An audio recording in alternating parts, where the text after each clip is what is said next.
And then ROX with just a few turnaround fights, especially that last one, just put the nail in the coffin. Indeed. Well, Azir going to be banned once again by the ROX Tigers as we swap sides. And understandable that they would want to eliminate BDD's most played champion this season. Had a great game on Victor, but it wasn't quite enough to propel CJ Entus to victory. And of course, the Nidalee taken out by CJ too. Just can't deal with that, because you know that would be a first pick immediately for Peanut if it ever made it through the draft. Interesting. Varus banned away.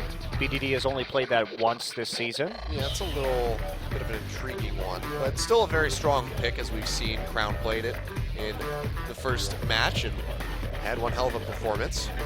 And they're taking the Alistar away from Gorilla, so trying to put him on something else, but I don't think that really matters. I don't know how I mean, Alistar's a strong pick, Okay. obviously. Gorilla's great at Alistar, but he's great at other supports as well. It also just enables their playstyle quite a bit because, again, the ROX Tigers, Alistar is the perfect champion for early game turret diving because he provides more tankiness and more ability to withstand tower shots with the Unbreakable Will than pretty much any other champion. So I do get it. It will be the Kalista, and that'll be a Poppy first pick. Remember, Smeb undefeated this season on Poppy. Looking at another one, another tally to the count. So they very quickly lock that one in. A couple things did make it through the draft. We could see Untar go for this Fiora, a bit more carry-oriented compared to what he's used to playing, since it's mostly been the Maokai and the Poppy in recent history. Yeah, to put that in perspective, Smeb is 9-0 this season on Poppy, and he has been magnificent on that little Yordle. So the takeaway will be the Nautilus this game. And It's like Lucian again for Kramer. yeah, Lucian locked in. It's Kramer's most played champion this season. Very comfortable, and we've seen him excel on this champion. I mean, his game against Longshu, really good performances. So Sivir once again, and they will take away the Kindred while they're at it. A lot of teams have seen fit to ban Kindred against Bubbling. But they just are going to go ahead and grab it early on in this draft. A lot of mobility here between the Sivir and the Poppy and the Kindred. ROX, of course, tend to favor high mobility compositions, and they are really the first team to concentrate very heavily on Sivir in Korea. And Gragas and Trundle will be taken in response to the Kindred to move people off of the Lamb's Respite if necessary with the Pillar or the Explosive Cask, and it'll be Lysandra. Two major displacements, so a lot of repeat picks here. Well, two repeat picks, I should say, for ROX Tigers. But Smeb gets his sought-after champion, and then Peanut, I'm sure, will be pretty happy that he gets this Kindred as well. We've seen him play this to great effect, and Bubbling has a very bad record at the moment with that Gragas after his last set, so I'm not sure how this is going to go for him. Like I said, his first game, he had some on-point ultimates, but the other two, he really faltered. So it's a question of which Bubbling are we going to get? Wow, this is actually almost an identical composition in terms of playstyle from both of these teams. It'll be, if they lock in that Victor again, they'll still be setting up that big tank line to protect Lucian and Victor into the late game. So CJ saying, well, maybe if we had played the macro game and responded to the split push just a little bit better, that we could have actually won those late game team fights because they were showing a lot of promise. But the ROX Tigers at the same time, they're basically taking the same composition that they did. They swap out the Poppy. They get the Poppy this time instead of the Nautilus in the top lane. But they're going to be pretty happy with that, as it's probably even better for diving than the Nautilus is with the dash and the setup for the stun. They also are just going to play with a high damage 80 carry for dives and the Lysandra and the Sivir to create picks. So basically same philosophy for both of these teams. You guys are just tuning in. ROX Tigers need to get that gold lead early because CJ will have a late game advantage when it comes to team fighting with the higher sustained damage out of that Victor compared to the Lysandra. Well, if there's one thing that Peanut is good at, it's getting a lead for his team, and now he's playing on the Kindred. The Graves, as we mentioned a little bit, as you mentioned, was a little bit weaker earlier on in these skirmishes. You know, as far as going up against the Kindred. in that matchup. Now he has the Kindred for himself, and he's going up against this Gragas, which wants to be able to farm. And if we know anything about Peanut, it's that he's not afraid to invade. Yeah, I agree. That's really the big difference here when it comes to how this game could play out, is that Graves can do a lot of damage, obviously, in those early skirmishes too, but Peanut has much more of an opportunity to invade on this Gragas in this game and try and just keep Bubbling out of the jungle and bully him early, which can lead to more turret dives if Bubbling has to recall, and then they can set up a dive after that. But all eyes onto the post-6 ROX Tigers. See if they can do it again. Yeah, we will see. Game 2 coming up, CJ versus ROX Tigers. Let's do it. Mother Nature, everybody wants to lose.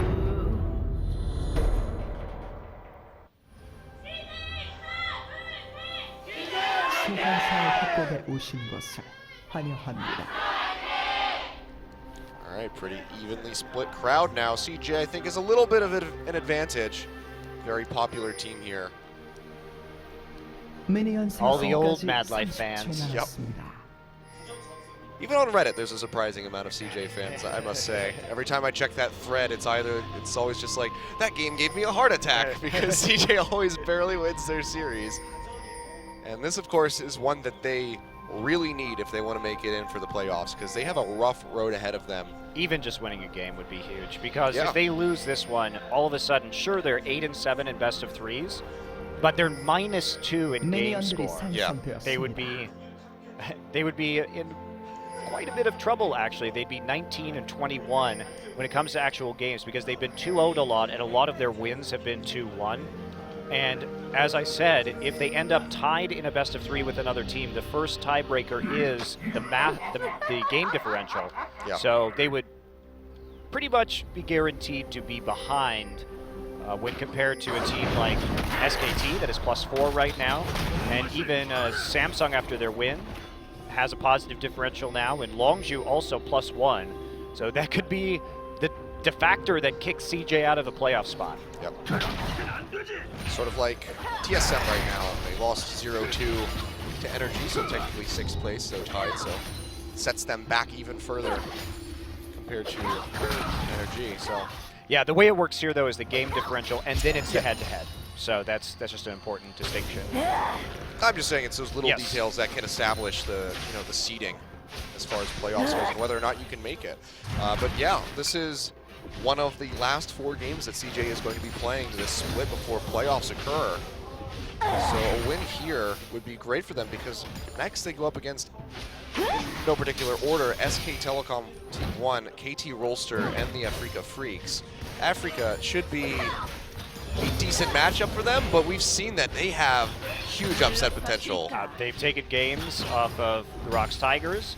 They've beaten SKT. They beat Samsung. They are the massive spoiler, I think. That's what I'm saying. And still, mathematically, they are not out of playoff contention. Yeah, they could be the team that gatekeeps. Here we go. Oh, Peanut going in for a really early invade here onto Bubbling, who's down below half HP, has to smite the red buff. Peanut gonna follow with his flash, trying to get in here. This is gonna be Kuro coming over, flash over the wall. They'll get the first blood, and the laser is not gonna be enough to find a fire back kill. Nicely played by the ROX Tigers. The Battle Ward comes into your jungle at 3 minutes with the double buff, and if we look at Peanut's pathing, Prugs, blue, red, invade. Meanwhile, Bubbling decided to clear out his entire bottom side jungle, was late on that red play, and they've got the mobility with Kuro on that Lissandra to make it right back in there. And that means Kuro's going to come back to lane with a blasting wand in 3.5 minutes. Have fun with that one, BDD. Yeah, also not sure about flashing that wall. I guess maybe he was hoping that Peanut wouldn't chase, but I feel like going towards the tier 2 turret would have been a little more likely for him to have survived that, because fair enough, it makes it that much harder for Kuro to collapse as he did. Yep. So I think he was dead regardless, but more than likely. But yes, that was a mistake, I agree with you. And now ROX Tigers, Peanut coming back with another first blood contribution here. BDD will be down when it comes to the AP, so Kuro will be sitting pretty in this mid lane, that first blood gold. Yeah, these repeated Qs are going to start doing a lot of damage. We can see he's already very easily clearing out these waves. Bubbling goes to walk in towards the Raptor, sees Peanut and has to hightail it out of there. Yeah, you can't deal with Peanut right now. Yep. And this is already just a bad start for Bubbling on the Gragas. And Peanut doing Peanut things, invading and taking away as many camps as he possibly can. Man, you give him that preferable matchup in the jungle, and he will just destroy you. He's showing that one. Making that a very true statement. We can see Bubbling is on the roam up toward that top side, though. Might try to get some action in. But meanwhile, Tara getting cut off here by Peanut. Blows to flash, but he's still being slowed up by that red buff. Looks like he may go down. The shield isn't enough to save his life. It's not. Stays on top of that here by Smeb, and he will go down. So 2-0 already in a 1K gold lead, just 5 minutes into this game for ROX Tigers. Sloppy play by Untara. They had just seen Peanut in that river. Oh, Pillar comes down. That's going to be the spell shield up here. They lock up Gorilla, but he's going to use Stand Behind Me to get to safety. They stun Bubbling. They'll take a bit of return damage here. And that's just nicely played by ROX, keeping themselves safe, only using one summoner spell. Yeah, and the way they did that too, they knew the Stand Behind Me was up, so Prey preemptively flashed that because he knew that he wasn't going to die there, he wasn't the target, but by flashing he would allow Gorilla to get back to him without using a summoner spell of his own and them having to burn multiple summoners perhaps to get themselves out of that situation. So they get one flash, lost, but big gold lead at 5 minutes over to ROX. Yep. And this is exactly what we were expecting to see from them a little bit earlier on in that first game. They didn't really find a huge lead for quite some time, but this time they are just firing on all cylinders. You can see Peanut already has both of his daggers. He's going to be getting that Sated Devourer on his next back, or the Devourer on his next back, and go for that Sated. Meanwhile, BDD getting locked up in that mid lane. Flash and Cleanse do get blown by him. Peanut not able to get in time, but that's just going to make him that much more susceptible. Yeah, that's another couple summoners down for just an ultimate. That means that Kuro's going to be a lot safer. BDD unable to really all-in him, and they can make another play onto BDD once Kuro's flash and ultimate come back up. Peanut with a free reign in the enemy jungle, already a 10 CS advantage. It's 6.5 minutes. He's coming around this Tribe Rush. It is warded, so they know that he's on the way. So this is going to be Kramer and Manlight peeling back towards that turret. So Peanut not going to be able to find the gank that he wants. Still gets pick ward. Yeah. So still netting things for himself as he goes up toward that top side. Question is, what does CJ do? What is their first move to try to get themselves back into the driver's seat of this game? Man, I just love Peanut's pathing to start this game. This is really great. He knows so well when he could go all in, and the team plays incredibly well. We've talked about Peanut. Is Peanut a great jungler? Absolutely he is. He is fantastic. But the way that Peanut gets these advantages is because his teammates know exactly what he's going to do and are able to help him out like Kuro did and are able to apply the pressure necessary for Peanut to play aggressively. And that is the big key, is that it's the coordination and the communication of the ROX Tigers that lets Peanut look so good. Once again, this was somebody that we weren't sure how he was going to affect the ROX Tigers coming into this season, because he was much more aggressive compared to how ROX typically played last season. And so far, it's just been paying off time and time again. Go. They're not going to expect Gorilla to be here. Yeah, definitely not. We can see Untara going to start roaming back. Red buff yet again here for Peanut, so he will get the slow. They're just cutting off so he can't even get a dredge line out. It's locked up by the concussive blows, and Peanut takes the kill. Just like that, 3-0 up here for the ROX Tigers. Things are starting to look grim for CJ. Yeah, Gorilla actually using the recall in the top lane. Meanwhile, Prey just getting a freeze, so great roaming from Gorilla to help snowball their advantage. This is looking like a totally dominating performance from the ROX Tigers. They got exactly what they needed before everybody even hit 6 this time. Yep. I want to see how quickly Peanut gets his Sated this time, because he already has the Skirmisher's Devourer completed, so he is quite far ahead of Bubbling, who just now completed the Tracker's Knife. Peanut can only be sated by the blood of the enemy jungler Achilleos. I mean, if he wants to kill Bubbling 30 times, I'm sure he'll do it. Madlight? Yeah, Madlight coming over. There's some pillars to get some eyes on that blue buff, but it's not going to be able to be stolen away. BDD almost gets it. He did. Oh, he didn't get it. Cool. No. Yeah. Got it. He already had one. Yeah, went down just in time. Kuro going in though, locks up BDD with the first two. No cleanse to get himself out. He falls. It's going to be Peanut finding that stack for his Devourer. Kramer not going to get hit by that Q. Concussive blow still could get popped though. Mad Life, nice flash and pillar to keep the ADC alive, but now he's going to get pinched on himself as Peanut is here and it's just slowing him up constantly with the red. He's going to go down. Bray finds the kill. Kuro arriving just a little too late to get that assist. Bubbling. I don't know if you want to recall there. That's Smeb coming in, gets the knock up. Nice, I guess, flashed away by Bubbling to keep himself alive. But ROX are looking like they are going to run away with this game. Yeah, they're going to take the red buff too, so that was not the fight, obviously, that CJ wanted to take.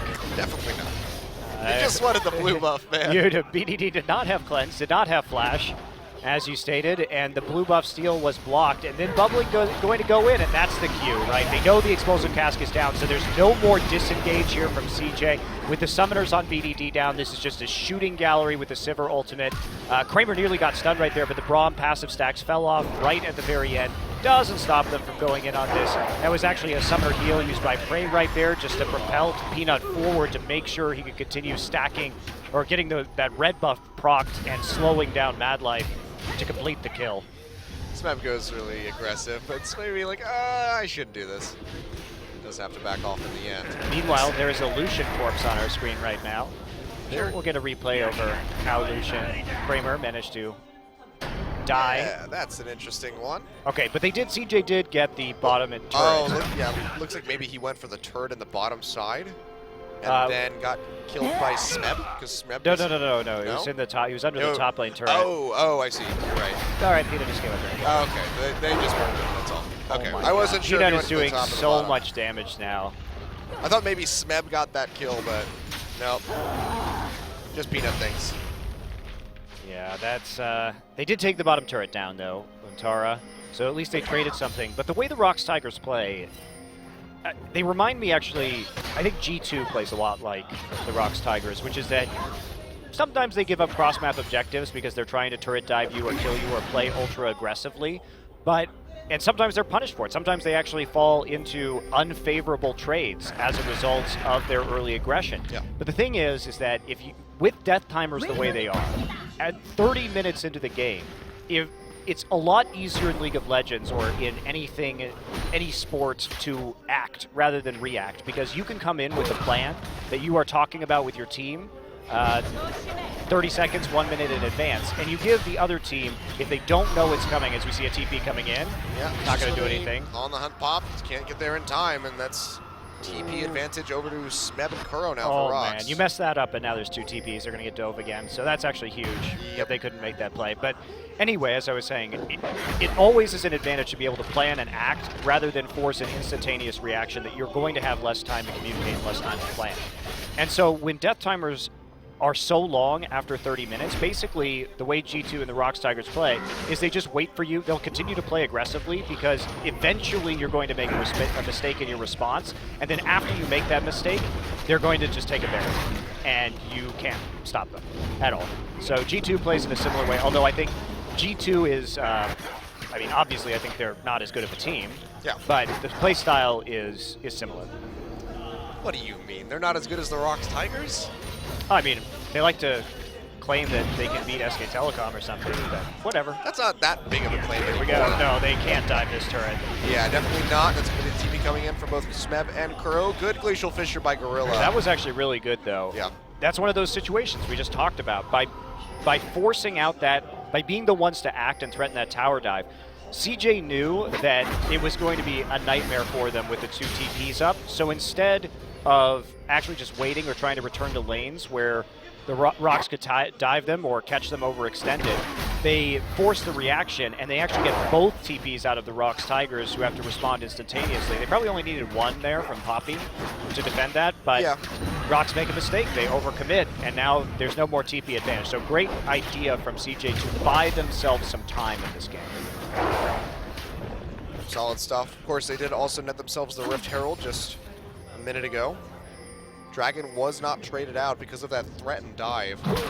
Yeah, but now they can group up with the Herald buff in the bottom side, but there's not too big of a wave there. Yep. Kramer also will be able to make relatively quick work of these minions, so maybe not quite going to be taking that turret just yet. Peanut's still lurking in that brush.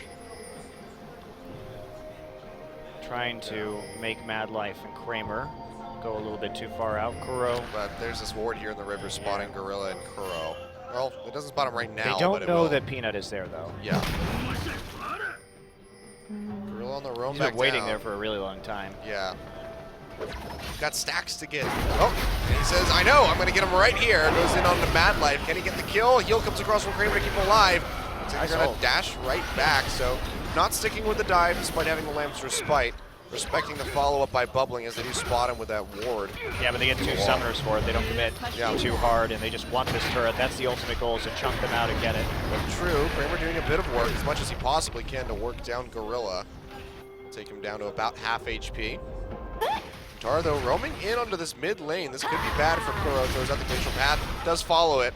And that is just going to be a roam by Untara that he can't get anything off of. Dragon attempt now after Bray has recalled, so CJ should be able to get this one safely. Yeah, it looks like they might just give this one over. Trying to sweep and see if there's a ward. Peanut does spot it. Does he go in for this? Flash is available for this. They want to do it. He jumps in. Chunk's bubbling down. Kramer's here, though. No teleport available from Untara quite just yet. Smeb and Kuro can't do it either. Chaos Storm over onto Gorilla, who has to back out. Dragon still being taken down. Can he win the Smite War? They exhaust him out. Hit him into the wall. He cannot get it. It's going to be bubbling. Pick up the first Dragon. Lamb's Respite is there. Nice barrel over the wall to try to pop him if they could. But Kuro comes around the backside, and they are just melting through members of CJ. Entus 3 falling so far. The pop-up ultimate from Poppy here by Smeb. He joins the fight. It's going to be BDD on the run. Nowhere to go. No flash available. He goes down. I believe that was a triple kill for Kuro. Maybe a double. Either way, 4 members going down for the Dragon. They played that bait so well. Remember, there's no TP here from the Nautilus. Everybody on the ROX Tigers is down around this, so they know it's a 5v4. They bait it in, then Peanut pops over the wall, and man, that is just perfect for Kuro with the AoE on his W. Comes back around, Smeb here with the ultimate still up, and Kuro, even though he has no mana, has got enough for another Q. It was a double kill. Okay. Yeah, double kill. I didn't see the one by Prey. Wow, that was such a good bait, though, from Peanut. He didn't even have to use his flash to do that. He just kept hopping back and forth over the course of that Dragon attempt, over the wall, and then still at his ultimate up, CJ got baited and outsmarted. Yep. And if not for the 1 tower and 1 Dragon that CJ have netted themselves, this would be looking like a shutout, potentially by ROX Tigers, 10-0. CJ unable to kill anybody. And that's not even for effort of the Lamb's Respite use. Like, it's just, they haven't really been in much of a position to die. ROX is just too good. And I think that a lot of these ROX Tigers games that we've seen, especially in the last couple of sets, they played a close game, a good game against SK Telecom in game 1, and then it was just a blowout in game number 2. This time, similar story. CJ kept things competitive in the first game of the series. The ROX Tigers just running rampant in game number 2, and it's like they could just take so much out of you as a team. You have to concentrate and communicate so well to beat them, and they're able to have those qualities consistently in their own games. But frankly, when we see teams, with the exception of Samsung in that one series, go to 2 or 3 games against these guys, they just seem so tired. Oh, Untara gets snatched up. They don't get the stun into the wall. He burns the flash. Uses the depth charge here, will knock up Peanut and Smeb. He's going to take a couple turret shots, so he does stay alive, but another summoner spell being burned. And it just seems to be the story here for Peanut. Every time he arrives, it's either a kill or a summoner spell, if not both. He's so good. It's the way he's team fighting, the way he's holding on to his summoners. Gorilla getting stunned up into that gravity field, takes a bit of damage from the Death Ray. Dredgeline going to come in, does not connect to Kuro. But ROX gets damage down on the turret. Nautilus has to come into the mid lane. Now they're going to lose damage onto the top tier the top tier 1. Smeb has that Sheen already, so he's going to be able to do work. And it's like Peanut shows up, the ROX Tigers go just aggressive enough to burn a couple summoners and then get tower damage. It's all about the objectives every single time. They do not overcommit to the kills this game. Killer gets thrown out. It's not going to do much, so it's no avail. Tower still goes down. And the ROX are just sweeping through the objectives across the board here. Almost an 8,000 gold lead in 19 minutes. This is a gorgeous game by the Tigers. The way they played it and their decision-making has been unreal. Beautiful, and they're just going to be able to take out this tier 2 as well. All of the team collapsing up into this top side. No real opening for CJ to try to get in and win this one. do have the culling to throw out, but it's not going to deter this take, so it goes down. ROX Tigers are just continuing on this tear. Well, they're not going to be stopped now. With the kind of lead they have. Yeah.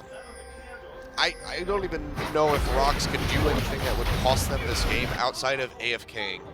Yeah, it'd be pretty hard. It'd be pretty challenging. So right before that Rift Herald would have despawned, they are going to grab one final buff and a handful more gold. Peanut now back, still not with that Sated Devourer, but I imagine he is quite close. Looks like he will be going for Blade of the Ruined King next. Yep, so going for that hyper-aggressive Kindred. Well, it's so good with the Sated Devourer, right? Yeah, not going to see the, well, I mean, we could see it later, maybe the Hysterics pick up, but yeah, for now it's going to be all aggression, and why not? I mean, he's so far ahead. Yeah, totally. I mean, he already has a Maul of Malmortius as well. So he is a very deadly Peanut. Wow. It's like he makes the entire enemy team have peanut allergies. He just shows up and he just kills them all. I don't think CJ would be saved by Adrenaline now either. He just got sated at 20 and a half minutes. Nice. Especially with the nerfs to Sated, where he doesn't get as much from the Rift Herald, yeah. 2 stacks instead of 5. It's a big difference. When and that's one of the 30 fastest. stacks. That's one of the faster Sateds that we've seen in the last couple weeks where Kindred's become more popular. Ambition a little bit faster, obviously, but... Yeah, I think he got it at like 19 something, or was it 18? 17, I believe. Oh, wow. I believe it was really early in that game. Faster than I thought. Smeb all on his lonesome in his bot side. They're going to try to aggress onto him, but the rest of ROX is here to pinch. Tara with the TP in the backside, going to use the depth charge here. But it's just Mad Life really in range to try to collapse onto this. Dash forward by Kramer. Smeb likely going to go down. The exhaust and the flash are going to make certain of that. That's a huge commitment. Yep. And what are they going to lose? Prey just goes ahead, pops. He's like, all right, let's take some turrets.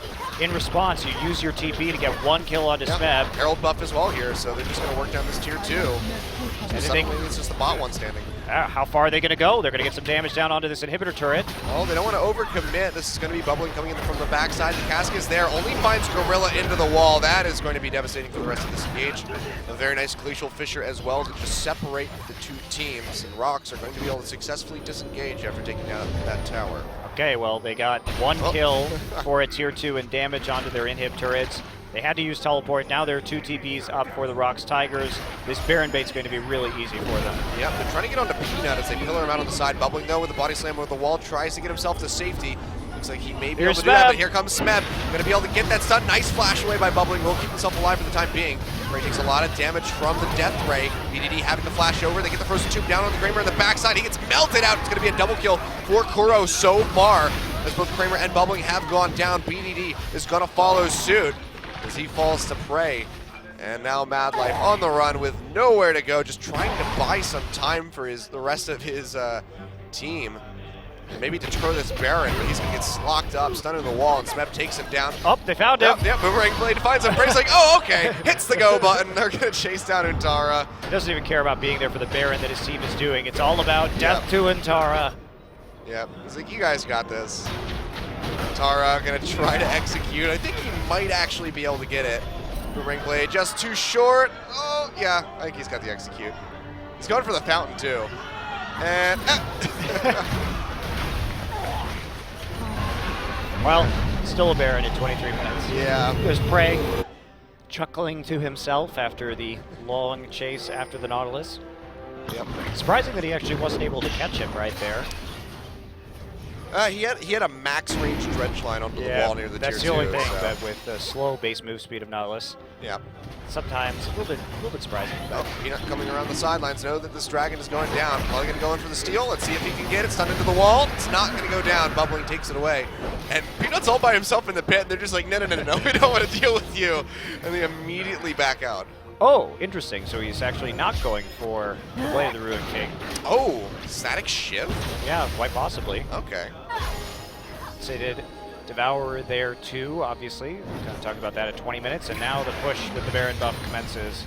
And there's no option to... Oh, they can stop this slow push after ROX use their TPs, but... You can't out-clear this team now. If he gets that static shift completed. Prey on the Sivir Plus Peanut on this Kindred with a static shift is just instant wave clear. The wave doesn't stand a chance. Even Baron-empowered minions would probably fall in one rotation from both of them. But we can see they're just splitting so well. This bottom inhibitor tower down below half HP. The inhibitor about to be at half HP as the rest of the team collapses forward here. On the hunt is ready to go. Should they decide to engage, so they might just take this inhibitor and back out. It's really interesting to me that both of these teams picked such similar compositions with similar win conditions in both of these games, and CJ was able to fight it out in game number 1, but they have been absolutely crushed in game number 2. It's like the ROX Tigers are the Borg, and you kill like one of them or slow them down temporarily, but then they assimilate you and become this absolute monster. They know everything about you. Yeah. You know, great sieging coming in from the ROX Tigers as they whittle down this tower. Kramer down to half HP, has to back off to the fountain. Super Creep's getting ready to come into the mid lane, and now Bubbling getting locked up in the frozen tube. Nowhere to go.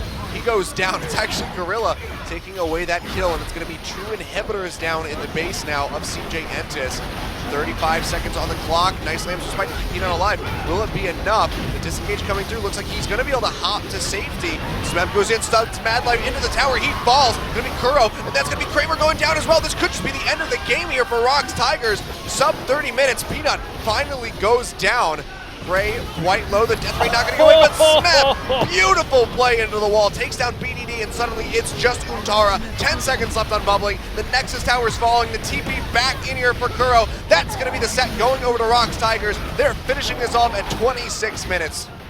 What a game. This team is unreal. That's the only word I have for the ROX Tigers right now. What an incredibly dominant game. Fantastic reads on their opponents. Such solid jungling and pressure play out of Peanut, getting all those summoner spells and ultimates out, and then pressing the advantage straight into the objectives. This team is just on another level compared to every other team in the world. Absolutely. I cannot wait for MSI. I really can't wait to watch MSI because it is going to be some back and forth games and then ROX Tigers slaughtering every single matchup that they get put against.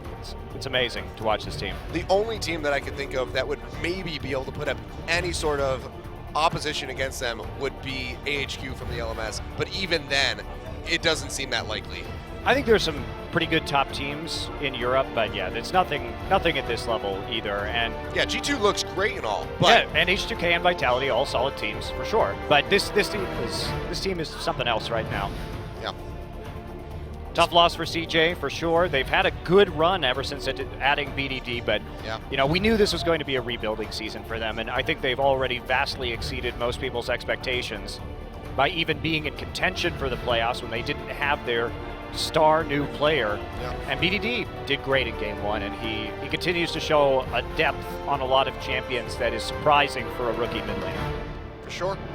But really rough stuff for CJ. Now 2 losses in a row after suffering that loss to Jin Air after a 6-match win streak before that. Yeah. So this is just a rough comeback into the, into week 10. Rough way to start things off. Like I said, it's only going to get harder from here because they face SKT, KT, and Africa Freaks. But your MVP is, of course, who else other than Peanut? 3-1-10. He just absolutely messed up CJ Entus in that last game. We've seen honestly some of the best jungle performances I have ever seen from Peanut this season in the history of League of Legends, and that one is definitely way up there. This performance was almost perfect from Peanut, and yeah, we saw him deny every single buff in an entire game from Spenu, and then this start right here is pathing on point, catches Bubbling, who is doing the buff a little bit later after full clearing the bottom side. Kuro there just as a follow-up, gets the flash out of Untara, gets the kill here alongside Smeb, and then he just ganks people, plays around the summoner timers extraordinarily well. Untara coming back again, there is no flash for you, there's only death. As Gorilla played around the recalls from the duo lane on the top side to come down. This was really perfect though. Bubbling used his ult early and they just went all in, pedal to the metal. Yeah, that was a great one by Kuro. Using the wall especially This to was hide. so good. This is one of the best Dragon plays I've ever seen. He had been in and out a couple times already, but the bait to draw them in for Kuro just to massacre everybody was perfect. And the fact that he didn't die here is just amazing. Like the rest of, like CJ, they get that big pick onto him. Lamster Spike comes down, they're just like, okay, we have to back off. And then they just get absolutely swept through. Look at Smeb's flash. Oh, we don't get to see the flash heroic charge onto Yeah. VDD right there for the finisher onto the Victor. That was a great play, though. Pin him straight into the wall. Yeah, fantastic stuff from ROX. They're just going to continue that upward climb. We have an interview, however, with two of our MVPs, so we're going to throw over to Robin for the translation. Thank you very much, Bonnie Cristo and a random Bronzy for the great day on the cast. Hey, I made silver, all right? You were still bronze at one I'm point. going to throw my pen I'm at not you. we're gonna let you live that down. And we are going to be going into the interview booth with Smeb and Peanut. 오늘 MVP 소감이 어떠신가요? How do you feel about the MVP today, Smeb? 오늘 뭔가 왠지 제가 Well, 진짜 최근에 열심히 해가지고 Today, I felt really good because I came in after a lot of practice, and yeah, it does feel great to get the MVP. 지금 매번 MVP 포인트를 갱신하고 Now, 있는데 혹시 요즘도 You're always resetting your MVP points by adding 100 points each time, but 아니 요즘은 그냥 do you 놀리진 않고요. do you make fun of Prey in the booth? 좀 그게 좀 Well, not really. 그래가지고 이제는 뭐 놀릴 게 없는 And 것 같아요. he did get his MVP points. He had 100 points, so yeah, we're not really making fun of him anymore. 경우에 한 번에 훅 간다라고 Now, 말씀하셨어요. Prey did say, "Yo, Smeb, 혹시 하실 말씀 있으세요? you're going down." Do you have anything else to say to Prey? 일단 그 영상을 진짜 보고 싶은데 아직 못 Well, I want to see the video, but I have yet to see it. 우승 한번 해야지. 네, And 될것 같아요. we do want to win this season, so yeah, trying to keep this things calm a little bit. Now, CJ had a lot of victories coming into this match, and many players have been saying CJ is very good at prolonging the match. How did you feel about facing CJ today?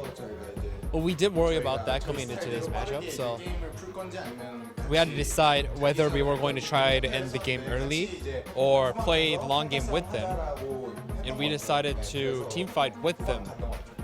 And in the first game, yeah, it did get prolonged because of that. 견제하는 모습이 보였는데 CJ 승리의 핵심이 크레이머 선수라고 판단한 전략이었나요? Did you guys target Kramer a lot because he is the main carry of CJ? Well, yeah, CJ usually drops a composition that puts a lot of strength into Kramer. So 오늘 승리로 이제 Yeah. 플레이오프 확정된 상황입니다. now with today's victory, you guys secured a playoff seed. 앞으로 또 어떻게 경기 펼쳐주실지 마지막으로 한 말씀. Do you have any other remarks regarding how the upcoming matches will turn out? 이제 뭐 다음 경기 이기고 뭐 Well, we're gonna win the next match, 들었거든요. and 그래도 뭐 절대 after a couple more wins, 하지 않고 끝까지 the bye week is guaranteed for us, but we won't get complacent. 보고 있어. 호진이 형 자꾸 Hojin, who must be watching right now, and he keeps asking for a shout out. So yeah, what up, Hojin? 아, 또 오랜만에 이름 들으니까 저도 굉장히 반갑네요. It's great to hear the name Hojin again. 축하드립니다. Congratulations on the victory once again. And moving on to Peanut, the MVP of the second match with his kindred. 피넛 선수 자주 Oh, Peanut. 왔었는데 또 이번에 오랜만에 You had been a frequent visitor, but it's been a while since you've been in the booth. How does it feel? 긴장되는 것 같아요. Yeah, it's been a while, so I do feel a little nervous to be here. 만났던 CJ는 신생팀이나 다름없었는데 Now, CJ that you've met in round one, they were pretty much a new team. But in round two, they become a pretty seasoned team. 저희가 어제 스크린 Pretty strong team. How did you feel coming into the match today? Well, yesterday we lost a lot of scrim matches, 폼이 좋고 해서 약간 and CJ has been playing very well recently. 보고 이길 것 같아요. But yeah, after we won the first game and we won the pick bans in the second game, we did think we were gonna win. Now the game two indeed was very quick. And what's the secret behind the ROX Tigers' short game time?